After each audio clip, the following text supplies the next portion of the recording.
काय झालं नियमाप्रमाणे 3 वाजल्यानंतर कोणालाही हात सोडायचं नाही, नॉमिनेशन घ्यायचं नाही किंवा बी फॉर्म स्वीकारायचं नाही, असा नियम आहे. तसं असताना सुद्धा एका भाजपच्या आमदाराला त्यांनी बी फॉर्मचा गट्टा नेऊन हात देताना त्याला 3 नंतर सोडले आतपर्यंत आणि मुद्दाम पोलिसांनी त्याला घेरटा घातले. 200 पोलिसांचे त्यांना हात देण्यासाठी संरक्षण मध्ये घेऊन गेले आणि आता आम्हाला ते गेटवर आम्ही वेळेच्या नंतर एबी फॉर्म दिले. मग हे कसं काय चालतंय? वेगळा कायदा. पण निवडणूक आयोग कोणासाठी काम करते? भाजपचं काय गुलाम आहे का निवडणूक आयोग? हे निवडणूक निर्णय अधिकारी काय करतात? बाकी त्याला सांगतात फोनवर लाऊडस्पीकर बोंबलत होते सकाळपासून 3 नंतर कोणी स्वीकारणार नाही, बेबी फॉर्म स्वीकारणार नाही, फॉर्म स्वीकारणार नाही म्हणत होते. पण आता का स्वीकारले त्यांनी? मग आम्ही कालच विचारलो 3चा नियम फक्त शिवसेनेसाठी इतर पक्षासाठी सगळ्या पक्षासाठी आहे का म्हणून कालच विचारतो आम्ही. मग सगळे साथीच्या साथी निवडणूक निर्णय अधिकारी सांगितलं नाही सगळ्यासाठी समान आहे, आम्ही तसं वागत नाही, घटनेने वागतो, निवडणूक आयोगाच्या नियमाप्रमाणे वागतो म्हणले.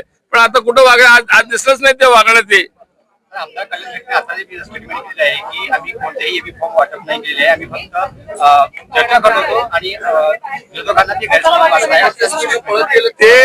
ते ग्रामीण मधले आमदार आहेत आणि इथे त्या ठिकाणी सोलापूर महानगरपालिकेची निवडणूक आहे. त्यांच्या बरोबर येत असताना शेकडो कार्यकर्ते बरोबर ते स्वतः उमेदवार होते का त्यांच्याबरोबर शेकडो कार्यकर्त्याचा झुंड आलेला ते उमेदवार होते.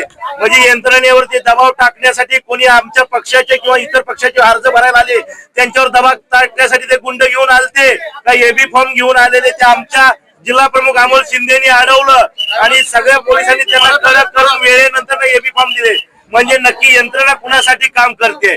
त्यांनी स्टेटमेंट काय दिलं? रेटून न्यायचं. नगरपालिकेच्या काळामध्ये देखील अशाच घटना घडलेल्या आहेत.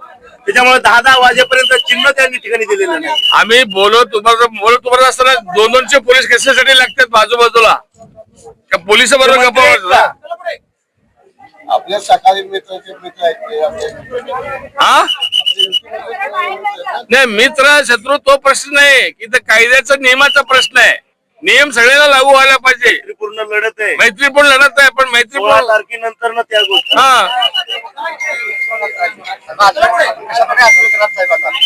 आता आम्ही लोकांमध्ये जाऊ, आंदोलन करू.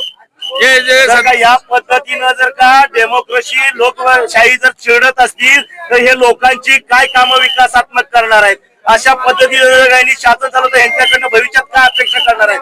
म्हणून अशा त्या ठिकाणी दादागिरी करणाऱ्या, सत्तेचा दुरुपयोग करणाऱ्या लोकांना त्या ठिकाणी नागरिक नक्कीच मला वाटतं 15 तारखेला धडा शिकवतील आणि असे शासन करते आपल्याला नको म्हणून यांना काळीसारखं त्या ठिकाणी माशीसारखं बाजूला करतील.